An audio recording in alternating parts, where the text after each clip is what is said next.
जैसा कि आप सभी पत्रकार बंधुओं को जानकारी है कि झारखंड पार्टी की ओर से पूर्व में 3 लोकसभा की सीटों के लिए कैंडिडेट्स के नाम अनाउंस किए गए थे और जो झारखंड पार्टी की जन्मभूमि है खूंटी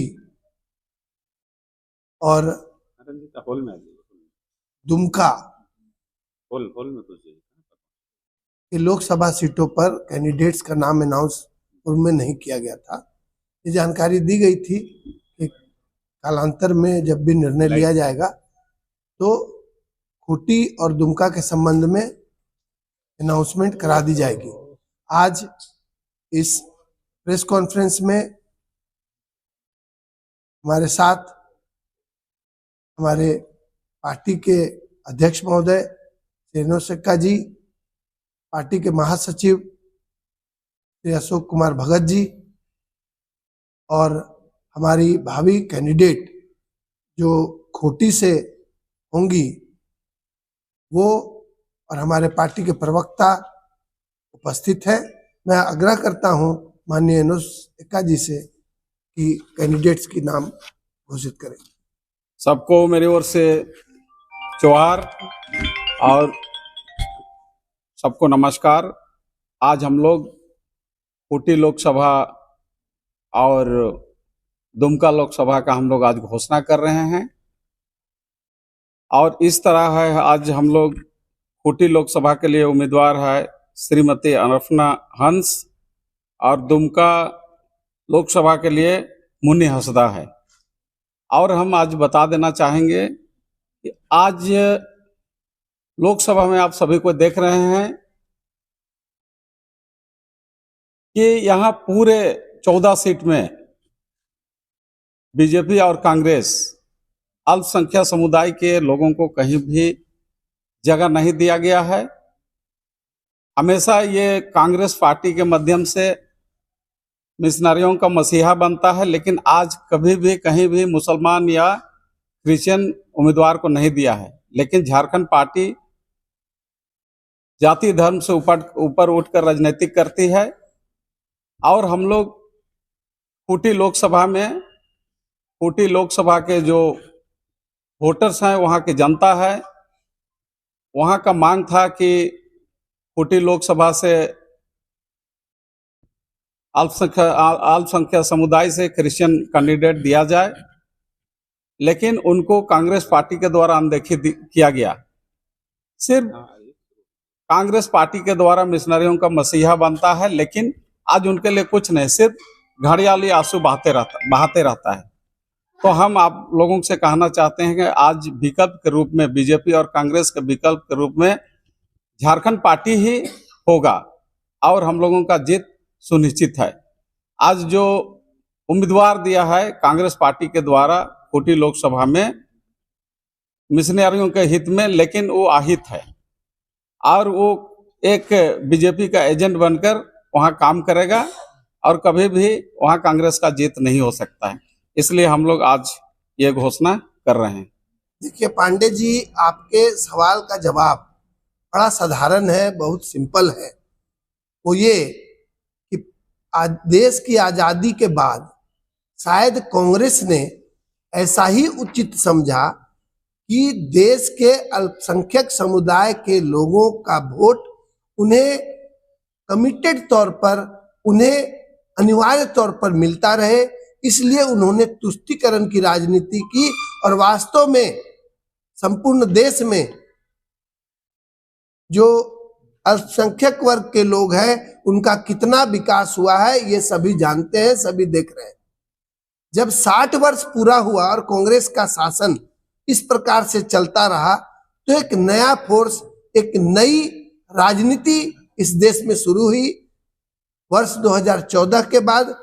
और ये स्पष्ट है कि भाजपा ने मुस्लिम समुदाय के बजाय, ईसाई समुदाय के बजाय हिंदू समुदाय के लोगों को उचित तौर पर और कायदे से वोट की राजनीति में शामिल करने का प्रयत्न किया और आज वो सफल भी है। ये बात बिल्कुल स्पष्ट है कि जो काम कांग्रेस ने लगभग 60 वर्षों तक किया वो अब बीजेपी हिंदुओं के साथ कर रही है। मेरा मानना है और हमारी पार्टी का मानना है कि दोनों पार्टियों की राजनीति का परिणाम यह है कि पूरे देश के पिछड़े वर्ग के लोग, पूरे देश के अल्पसंख्यक वर्ग के लोग, पूरे देश के दबे कुचले हुए लोग, चाहे वो एससी हो एसटी हो, इनका शोषण हुआ है और इनको वोट बैंक के तौर पे देखा गया है। हमारी पार्टी बिल्कुल स्पष्ट है और ऐसा स्पष्ट सोच रखती है कि कम से कम वर्तमान परिस्थितियों में झारखंड में ये आवाज उभर करके आनी चाहिए और ये आवाज उन अल्पसंख्यक वर्ग के लोगों के कान में जानी चाहिए, उन पिछड़े वर्गों के लोग के कान में जानी चाहिए कि वो अब किसी भी पार्टी का वोट बैंक बनकर ना रहे और वैसी पार्टी का साथ दे जो उनकी बात कम से कम ऊंचे स्वर में विधानसभा तक ले जाए और लोकसभा तक ले जाए। मैं नहीं जानता हूं कि हमारी पार्टी के कितने कैंडिडेट सफल होकर के आएंगे, लेकिन मैं ये जरूर जानता हूं कि अर्पणा हंस जो हमारे खूंटी के कैंडिडेट है, जो मुनि हांसदा दुमका के कैंडिडेट है, जो वहां की सक्रिय कार्यकर्ता है, इसी तरह के हमारे कैंडिडेट जिनका नाम अब तक अनाउंस किया जा चुका है वो सफल होंगे और यदि वो सफल होंगे तो अब नई आवाज सुनने को मिलेगी लोकसभा में। ये आप आश्वस्त रहे और जो कुछ अब तक होता आया है उसके आधार पर भविष्य की राजनीति नहीं होगी, इसलिए हमारी विचारधारा बिल्कुल स्पष्ट है। सबों को सबसे पहले जोहार। और मैं पार्टी की एक आम कार्यकर्ता हूँ, इसके बावजूद भी पार्टी ने मेरे जैसे लोगों को खूंटी लोकसभा के लिए इतना जो महत्वपूर्ण सीट है उसके लिए उम्मीदवार बनाया। उसके लिए मैं सर्वप्रथम हमारे केंद्रीय अध्यक्ष, कार्यकारी अध्यक्ष, हमारे प्रधान महासचिव का आभार व्यक्त करती हूँ। और अभी के लिए मैं सचमुच में खुद को अच्छा महसूस कर रही हूँ, मतलब खुद में प्राउड हो रहा है और ये सोचकर मैं बहुत खुश हूँ कि पार्टी ने मेरे जैसे लोगों को अगर ये उम्मीदवारी दी है तो मैं अपनी पूरी निष्ठा से, पूरी ईमानदारी से पार्टी के हित के लिए, राज्य के हित के लिए और अपने लोकसभा सीट के लिए मैं जरूर बात करूंगी। रही बात तो मैं शायद आप लोगों के लिए एक परिचय देना चाहूंगी कि मैं बहुत दिनों से, काफ़ी वर्षों से मैं ऑल चर्चेस कमेटी की सह सचिव होने के नाते और खेल जगत से भी मैं जुड़ी हुई हूँ। खूंटी हॉकी संघ की मैं उपाध्यक्ष भी हूँ।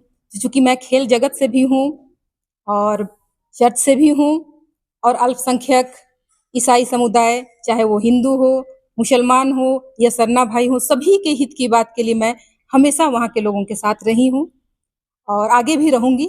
इसके लिए मैं पूरी तरह से अपने आप को तैयार कर ली हूँ और पार्टी ने मेरे ऊपर जो भरोसा दिलाया है उस पर मैं पूरे तन मन धन से और पूरे जोर से अपना काम पूरा करूँगी। धन्यवाद।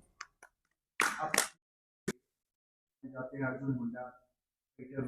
रहे हैं, केंद्र में मंत्री हैं, उनको आप चुनौती देंगे, इन मुद्दों को लेकर जनता के बीच?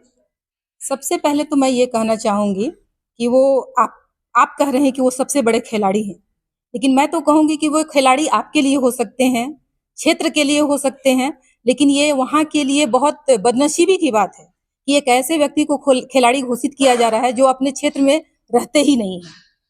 और चूंकि एक वहाँ के वो आदिवासी क्षेत्र है, पूरी तरह से लोकसभा, खूंटी लोकसभा पूरी तरह से आदिवासी क्षेत्र है, फिर भी उनका काम बिल्कुल नगण्य है। खूंटी क्षेत्र में सबसे बड़ी, आप कभी अगर जाएं तो एक चीज वहाँ के लिए आप देख लीजिएगा, आज के समय में खूंटी में सबसे बड़ी समस्या है पलायन। पलायन के लिए क्या किया है उन्होंने? अगर आप रोजगार का सृजन नहीं करेंगे तो पलायन होगा। दूसरी बात, झारखंड पार्टी शुरू से ही जल जंगल जमीन की लड़ाई लड़ती आ रही है। जंगल कट रहे हैं, क्या कर रही है? आपके खिलाड़ी क्या कर रहे हैं? राज्य सरकार क्या कर रही है? और चूंकि बिल्कुल रांची से सटा हुआ लोकसभा क्षेत्र है खूंटी, लेकिन आज तक ना यहाँ की राज्य सरकार कुछ कर पाई है, ना कांग्रेस कुछ कर पा रही है और ना बीजेपी। वर्तमान स्थिति ऐसी है कि वहाँ की जनता अपने जनप्रतिनिधियों को खोज रही है कि किस कोने में है और हमारी आवाज कौन बनेगा। इसलिए झारखंड पार्टी ने एक विकल्प के तौर पे, एक विकल्प नहीं, चूंकि हमारा वो रण क्षेत्र है, हमारा वो कर्म भूमि है, और इसलिए हम अपनी उपस्थिति पूरे जोर से दिखाएंगे और ये चुनाव के समय और चुनाव के बाद दिख जाएगा। धन्यवाद। लोगों की शुभकामनाएं